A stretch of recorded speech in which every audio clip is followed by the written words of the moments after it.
Hello, and welcome to Rise and Unwind. I'm Chris Malony. Each week, we connect with people across the country to share ideas, inspiration, and simple ways you can enjoy life right in your own neighborhood. On this week's show, we've got that and plenty more. I describe it as feeling like you're living in black and white instead of color. It just feels like things look a little bit duller as you go through the motions. And so most folks will say they're fine because it's almost like they've kind of settled and like, this is as good as I can feel. QVC has a special place in my heart because this is where I started my brands as an entrepreneur. And they have been doing that, launching brands, having this amazing discovery platform for great products and connectivity for 40 years. So sit back, relax, and let's rise and unwind. Do you ever wonder what happens when love, family, and small town drama all collide? That's the heart of My Life with the Walter Boys. After a whirlwind first season, the story is back with even more twists, tension, and second chances. Joining us are Nikki Rodriguez, Noah LaLonde, and Ashby Gentry, better known as Jackie, Cole, and Alex, to talk about season 2 and now streaming on Netflix. Welcome to the show, you three. How are you? Thank you. Doing So well. good. Thank you. All right. Nikki, your character Jackie went through a lot this season. How does she approach coming back to Silver Falls after spending the summer in New York? Yeah, I think, when she comes back to Silver Falls this time, I think she's ready to kind of face things head on a little bit. And I think she just wants to be like the perfect version of herself to kind of just make up for her past in a way. So I think that's her overall goal this season. And Noah, Cole is stepping into a new role at school this season. What's it like to explore that side of him, and how does it affect his relationships? Yeah, I think it was fascinating to step into that new side of him because I think it's a version of himself that's taking ownership over his life. After throughout season 1, there was a lot of directing blame on other people and kind of self-sabotaging. So I think, taking ownership of your path and allowing, that growth to happen and start to prepare to be who you want to be for other people in your life, your family, the people who you want to show up for. So that was it was a cool turn to take. Ashby, and your character, Alex, seemed to have changed a lot since we last saw him. How did you prepare to show that growth, especially with his focus on rodeo training? Well, I listened to a lot of cowboy podcasts and watched a lot of YouTube videos and walked through the park a lot. And the rest of it, you'll have to see on screen. Yeah. The show is based on a beloved book, and it's taken a life of its own. What's been like interacting with fans and hearing from them and seeing how connected they are to your characters and the story? I mean, it's been an absolute dream come true. I think you always hope that you're bringing the character, like you're doing justice in a way. And so it's just been really lovely, the response. And is there anything that you are expecting or would hope that your audience will take from season 2? Yeah, of course. I think I hope that they would take it. I hope that they would to take away some of the lessons that are to be yourself, to love hard and love your family, and just know that if tomorrow doesn't work out, the next day is always there. All right, I want to thank you three for joining me this morning.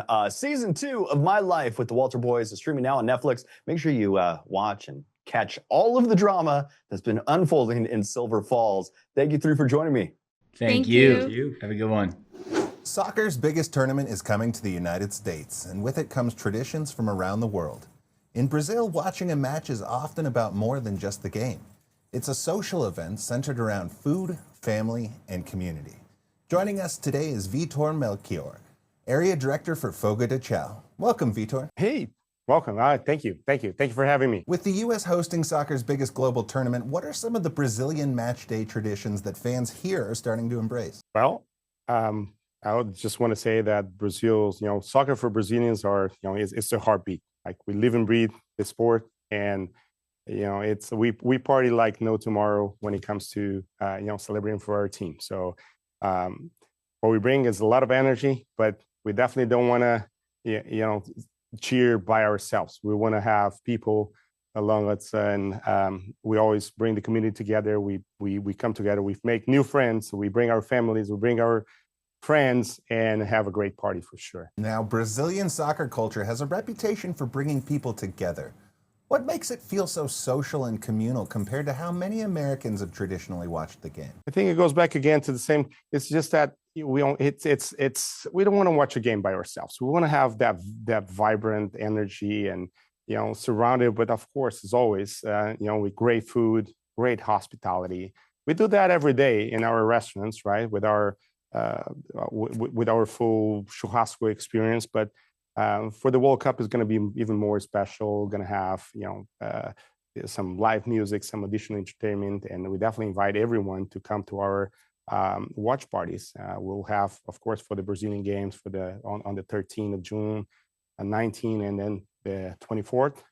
And I know for sure we're going to have many additional watch parties as we move along and get all the way to the finals. So come and join the party. Food is such an important part of the gathering and celebrating. How is Fogo bringing that energy to fans through their food, hospitality, and seasonal offering? Well, aside from what we do every day, of course, we have we have happy hour all day. We have a full dining experience. But during the watch parties and throughout the World Cup, we launched an amazing drink called the World Caipirinha, which is a twist on our Brazilian national drink, the caipirinha. And it's made out of tropical fruits with strawberry, passion fruit, cachaça, of course, ancho-rays, and but the main thing, the celebrated part is the garnish. It's a dragon fruit soccer ball, basically. So the idea is that every time the Brazil scores a goal, you eat one of those and scream, "Oh, goal!" Well, hopefully we're drinking a lot. Then. Yeah. So where can viewers go to learn more about the experience and get some more information for themselves? We're happy to be part of a lot of communities. We have almost 100 locations throughout the U.S. and we definitely might have one location very close to you. So come and join the party. You can go to fogo.com and find the nearest locations to you. And definitely, if we're up to having a great time, great drinks, amazing hospitality, great food, come and join us. Vitor, thanks so much for being here. Go Brazil. Go Brazil. Fogo. When many people think about Alzheimer's, they picture the later stages of the disease. But for millions of Americans, it often begins with subtle changes that can be easy to miss. June is Alzheimer's and Brain Awareness Month, and joining us today are Beth Battaglino with HealthyWomen and Kerry Davis, who is living with the earlier stages of Alzheimer's, to talk about a new campaign called This Is ALZ. Welcome to you both. Thank you. Thank you. So, Beth, what is the This Is ALZ campaign, and why is it so important to change how people understand and talk about Alzheimer's today? This Is ALZ is a national campaign to raise awareness about the early stages of Alzheimer's disease. This campaign is powered by HealthyWomen, and our goal here is to provide real women, real people, and have them share their stories about living with early stages of Alzheimer's. I think for many of us, when we think of Alzheimer's disease, we immediately think of older people that are living with the end stages of Alzheimer's disease.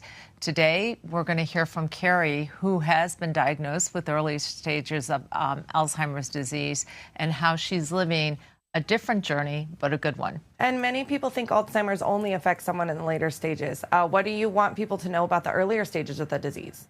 So I'll take that. I think that there's a few things. One is the earlier stages. I like to say that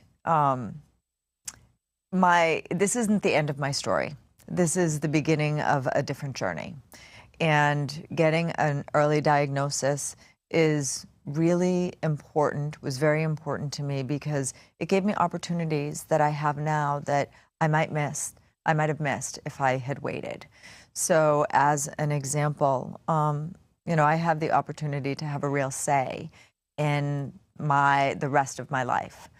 After my diagnosis, I got my affairs in order. I watched my mother and my grandmother not have that opportunity. And so for me, it was really important to let my family know what the rest of my life looked like from my perspective, so they didn't have that burden.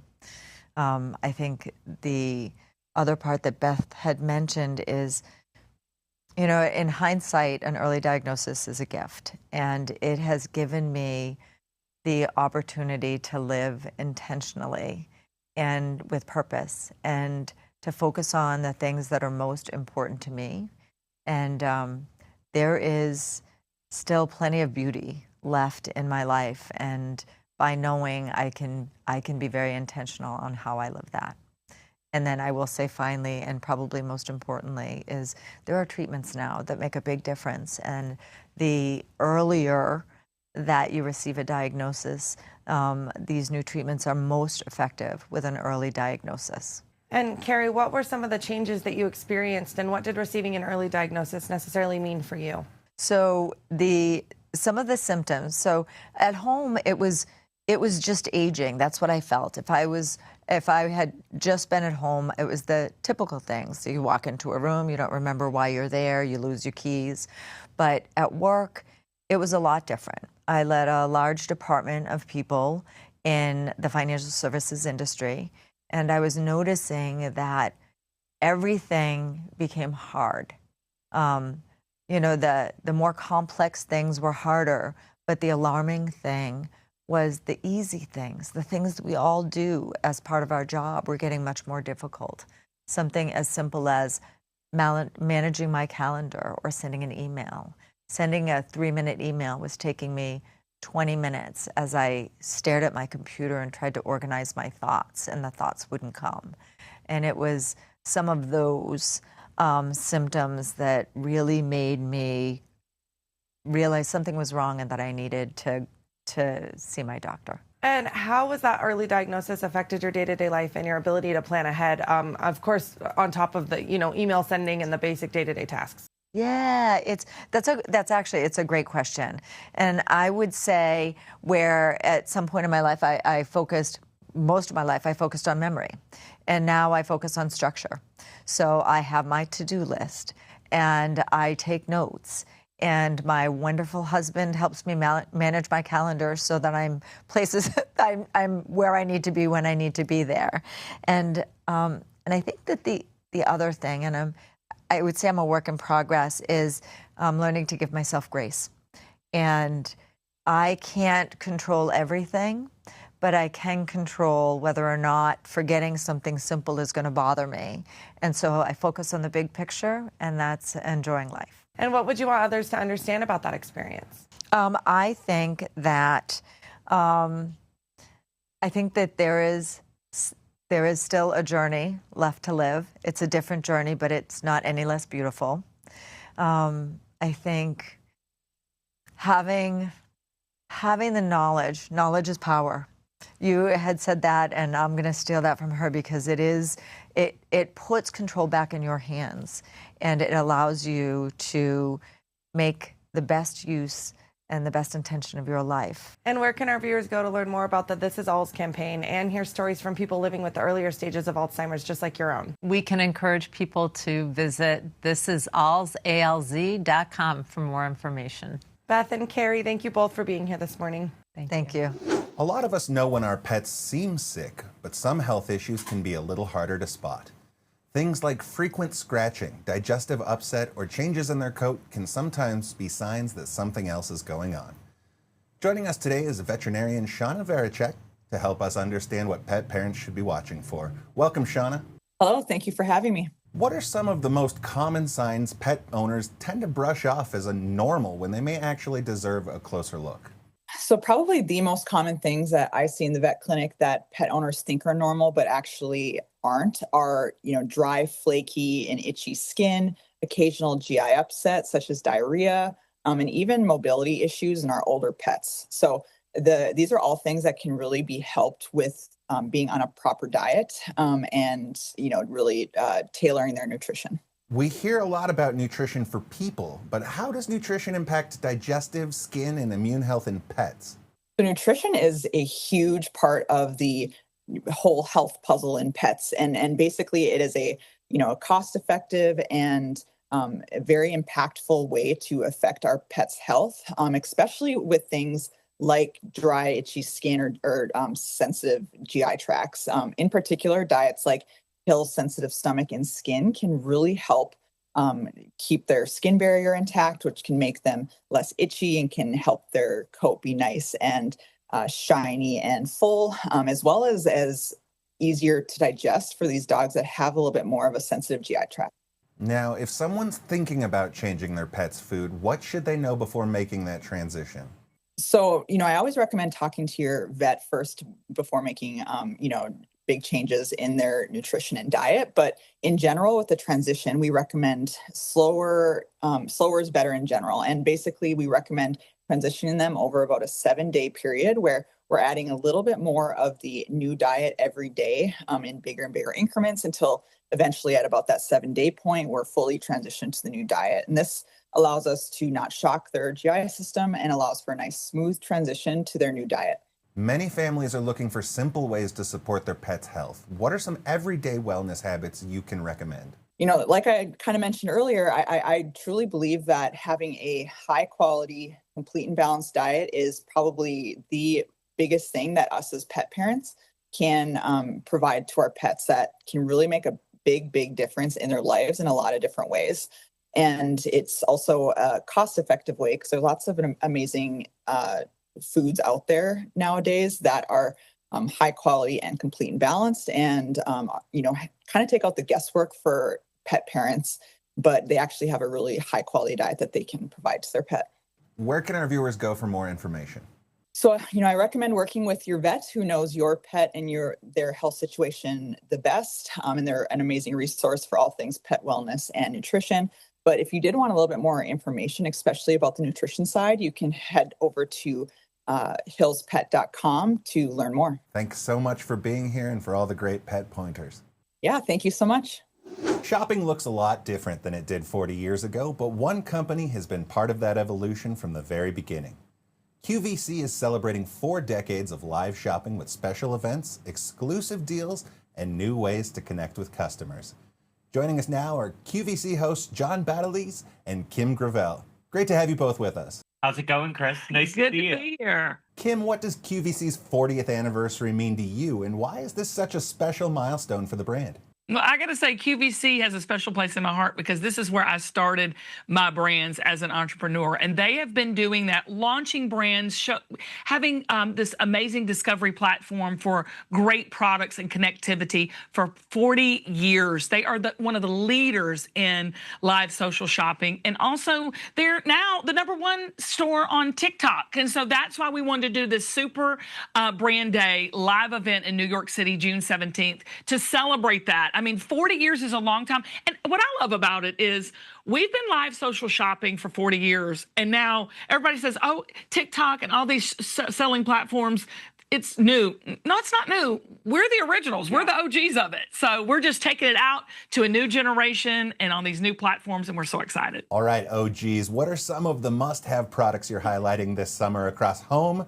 beauty, culinary, decor, and even footwear? Well, we've got the OGs, some of your tried and true favorites. That's right. But we also have a lot of new ones that everyone's really excited about. So we got to talk about that Super Brand Day on June 17th. We have a launch from Dyson where you're getting that same power, but smaller, lighter, same great true mightiness that it has. Great deal. Great deal. Because when you shop at QVC, you are getting, kind of the bundles and all of the add-ons that you would have to go out and buy separately at market. So this is going to be happening on that June 17th. You're getting all the tools you need, but you also are getting your favorites as far as brands like Philosophy, where you're getting a whole set of all of your summer scents. You're getting great Dalton beauty, and Kim has some beauty as well amongst her 4 brands here at QVC. Well, LWYA lip gloss, we've got the Quenched body cream, but we also have the Bissell Copper Cleaner, and I got to say, it is one of my most favorite things we offer here at QVC, and it's on a screaming deal. I absolutely love this thing. I need 2, one for upstairs and downstairs. John, how is QVC continuing to evolve for a new generation of shoppers? And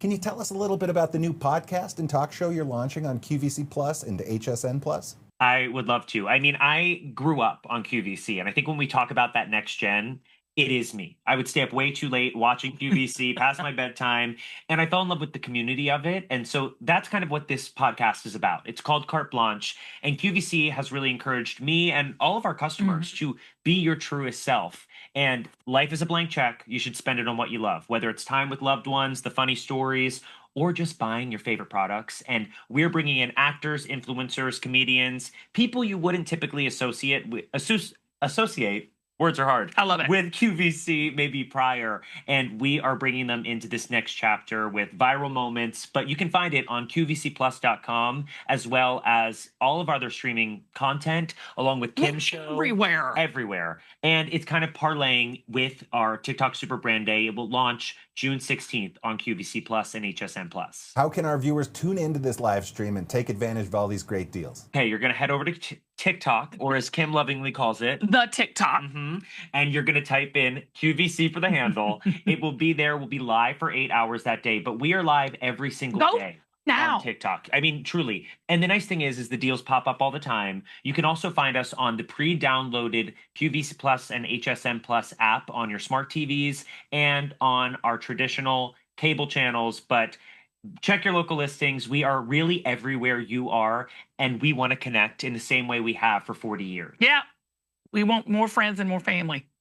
We love y'all. All right, John and Kim, thank you so much for being here. Thanks you so much. Have a good one.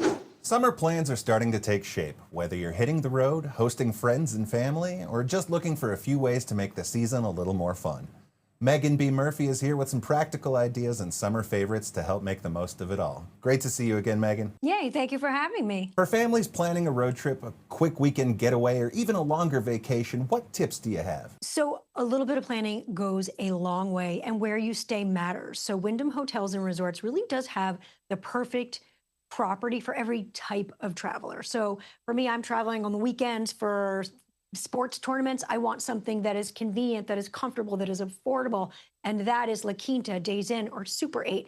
If you're planning a special getaway, you want something a little bit more elevated, the Wyndham Grand properties are really exquisite. And right now you can earn up to 2 free nights through the Wyndham Rewards program. If you go to wyndhamhotels.com, you can learn more. What are some simple ways to make summer entertaining easier and more memorable? I think it's really all about those simple pleasures of having family and friends in the yards, the grill's fired up, and you've got the perfect sip for summer, which is Red Diamond iced tea. It's really known for its freshness. It is simply brewed with 3 ingredients. We're talking tea, we're talking water, we're talking sugar or no sugar. There's no additives and preservatives. So unlike some iced teas that can sit on a shelf for months, these are in the refrigerator section.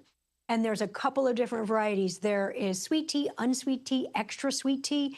And what I really love is that this company is celebrating 120 years as a family-run business this summer. When it comes to summer style, what are some of your favorite fashion essentials this season? This might not help you, but the dress is the ultimate style shortcut, right? It's an instant outfit. You pull a dress on, you're not worrying about the top matching the shorts or if it works together.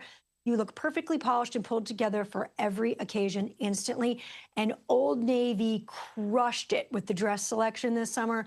So many styles, so many varieties, colors, fabrics, really wide size range, and great details like smocking, like pockets, like embroidery and apron necklines. And the price is nice. I mean, Old Navy really nails it on value. Where can people go for more information? You can go to meaghanbmurphy.com. Meaghan, always great to see you. Thanks for having me. Most of us have probably answered, I'm fine, even when things weren't exactly fine. New research suggests that many people living with depression may be doing the same thing when it comes to their treatment. Today, we're joined by Dr. Jessica Jackson with Mental Health America and licensed therapist Kati Morton to talk about why so many people settle for feeling just okay and what they can do about it. Welcome to you both. Thank you.